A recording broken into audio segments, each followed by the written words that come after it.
Good morning and welcome to my channel. My name is Joyce if you are new here, and I do all things personal development.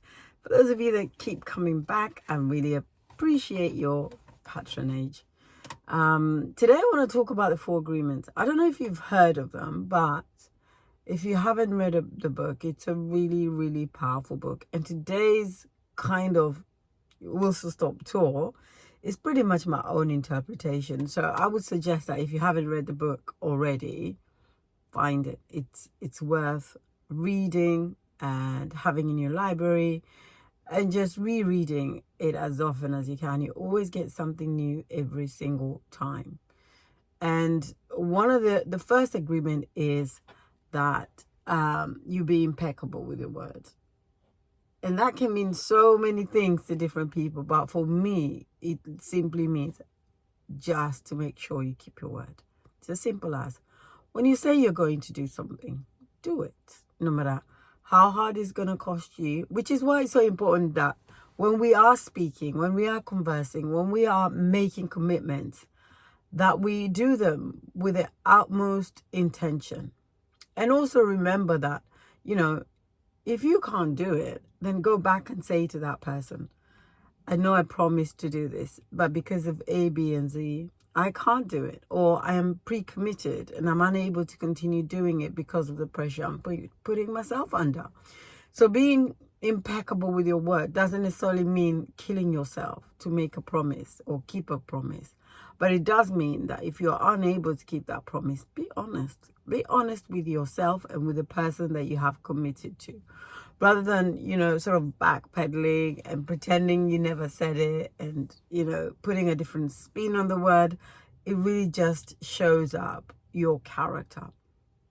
And I also want to extend that to yourself. I mean, most of the time when we talk about making sure that we're impeccable with our words, most of the time we are just thinking about keeping the word to somebody else. But when you say you're going to do something, make sure you do it for yourself more than anybody else. And when you say, for example, this week I'm going to do A, B, and C, do it. Even though nobody's heard your commitment, even though nobody knows what you're doing, you know what you're doing. And that does impact how you treat yourself and how much respect you have to yourself. Because if you can't keep your own word to yourself, why should anybody else trust you? And I think I had to learn that the hard way for myself. I struggled a lot because I never felt that I was worthy of anything. And so I was always trying to externally validate myself. And that meant people pleasing. That meant other people holding a place in my life that was really reserved for myself. And so it's really important that you value yourself through your word. Keep your word to yourself. It will totally change your life. And I know it's a journey. So, and you will stumble and you will fall, but hold it as one of your goals. And you've got pretty much, 5 months left of the year? 4 months, a quarter of the year left.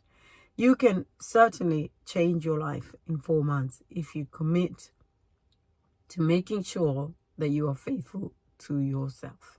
The other thing is, the second agreement is don't take anything personally. Now, I know that's a hard one. And if you have been watching the media lately, there's a lot of drama happening in England and in different corners of the world. But what has been really powerful for me, certainly, is seeing how much more counteractivity has been. And that is affirming.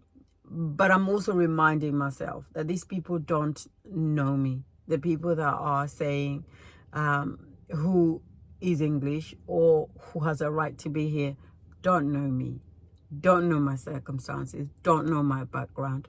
And I don't care because I know me and I know my background. And so I'm not taking anything personally. I'm also not saying it's easy because sometimes the unknown can be quite tricky. And that's the times that we're living in. I know this is not just a movement happening in England because every community is stirring up against what they think is responsible for their own circumstances. So I'm not taking it personally. I am minding my business. I am showing up for myself, and I am doing what I need to do to keep myself safe, but to remind myself that I know who I am, and that is enough for me. Of course, you have all the other work that you do behind the scenes, but just remember, don't take it personally. Do your thing. Show up for yourself. Protect yourself. Do what it takes, but know thyself.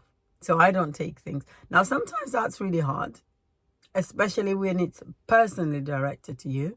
And that can come to, within your family, within your friend circle, within, your workspace. So that's a little bit closer to home, isn't it?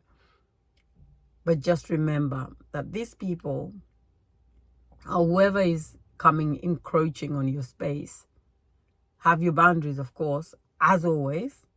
But remember that they are looking at life or looking at you through a very different lens. And it is up to you to make sure that you don't play up to their vision of who you are. Hard work, absolutely. Personally, it can be quite heart-wrenching. But remember, you know yourself. And do the work that you need to do to change that perception. And sometimes it takes a lot of hard work for yourself, because sometimes you do hold that perception. And so, but don't take it personally. The other thing would be, don't make assumptions. Again, this is what the world is looking like it's doing. They make assumption about things, about people, about countries, about women, but you can't be like other people. And I hear this a lot around making assumptions. And I think cognitively, a lot of people understand that. Don't make assumptions. And yet most of us move in a way that we are assuming why that person looked at you a certain way. It is because of, whatever you look like, or what you're wearing, or how you're walking, or the car you're driving.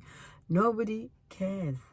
And I know that sounds really callous, but I think that if you're constantly projecting about what other people think, you will never live your life fully, because you're constantly being aware about what they're thinking, what they're feeling, what they're doing. And you're taking that time away from what you should be thinking, what you should be doing, and what you should be focusing on. So again, that's really light touch. This is my interpretation. It does not have to be yours. Read the book. The last assumption is always do your best.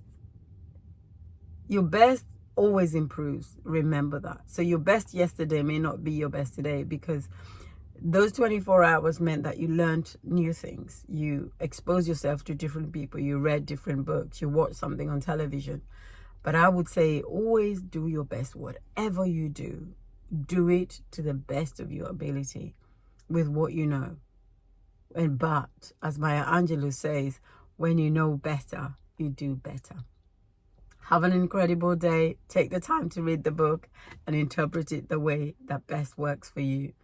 I'll see you tomorrow. Take good care.